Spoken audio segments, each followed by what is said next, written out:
This is Art Path Profiles. I'm Sophia Salaby. Many artists who participate in the Lansing Art Gallery and Education Center's annual Art Path exhibition have their creativity sparked by the setting of the Lansing River Trail for their pieces. And some take inspiration from what lives in the water below. That includes two metalworkers who are bringing a school of fish onto land. Fred Hammond is in his Lansing workshop, throwing sparks into the air as he uses a power tool to smooth out a metal pole that will be a part of his Art Path sculpture. Outside, his creative partner for the project, David Such, is using spray paint to decorate one of the 20 fish cut out of metal they made that will go on each pole. The pair have been working together for more than a decade, ever since the first Lansing Scrap Fest in 2008. Such created and organizes the annual upcycled and repurposed art festival and competition. Since then, they found they can rely on each other for creative projects. Hammond says he lets Such take the lead on finding the inspiration for pieces.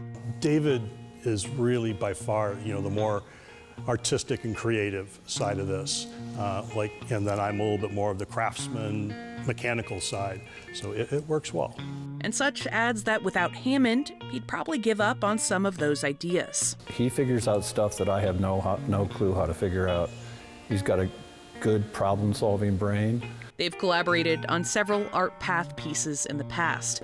And Such says this time he wanted to use the setting of the river trail as part of the piece. The idea came from the river running through the city. There's also living creatures in it. The living creatures they decided to highlight are fish. Originally, the pair wanted to put metal sculptures of fish in the Grand River. Just be above the surface of the water, doing like that, but that would be way hard to install that. So they settled on bringing the fish to land for a sculpture called Fish Out of Water. It features 20 bright purple and yellow painted fish cut out of aluminum.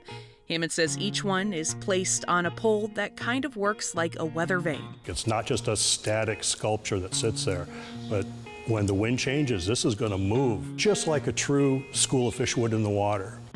If you look at the fish, they're kind of a tropical species, not something you'd find in the Grand River or the Red Cedar. So I think it just sort of adds to that fish out of water that we intentionally picked a tropical fish design.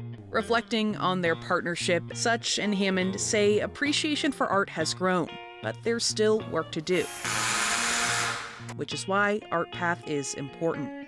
I think art should be seen by more people rather than less, and what better way to see it be seen by more than put it in the public spaces. Lansing needs a little bit more art, and we're happy to help. David Such and Fred Hammond's sculpture, Fish Out of Water, can be found at the Oakland Trailhead in Turner Park. The Lansing Art Gallery and Education Center is a financial supporter of WKAR. For Art Path Profiles, I'm Sophia Salaby.